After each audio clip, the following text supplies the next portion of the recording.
మన బ్రతుకుదేరు కొరకు దేవుడు డబ్బులు ఇచ్చాడు, మన జీవనాధారం కొరకు. ఆ డబ్బులు ఖర్చు పెట్టే విషయంలో మన నమ్మకస్తులుగా ఉండాలి.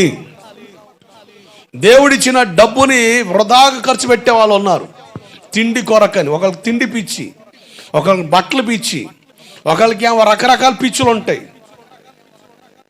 లేనిపోని పిచ్చులన్నీ కూడా ఉంటాయి వీళ్ళకి. దాని కొరకు ఎంత డబ్బు అయినా దారపోస్తాం, కానీ ప్రయోజనకరమైన వాటి కొరకు మాత్రం ఒక్క రూపాయి కూడా జారం. ప్రయోజనకరమైన విషయం ఏదో తెలుసా? ఇతరులు అక్కర్లు తీర్చే విషయంలో మనకేమన్నా ధనాన్ని ఖర్చు పెట్టాలట. తిమోతి పత్రికలో రాయబడిన మాట, నీ డబ్బులో, నీ ధనం విషయంలో ఇతరులు పాలు పొందినట్లుగా నువ్వు చేయాలట. ఇప్పుడు విజయవాడ పరిస్థితి ఉంది, ఇప్పుడు మనకు ఒక వంతు వచ్చింది, అవకాశం వచ్చింది.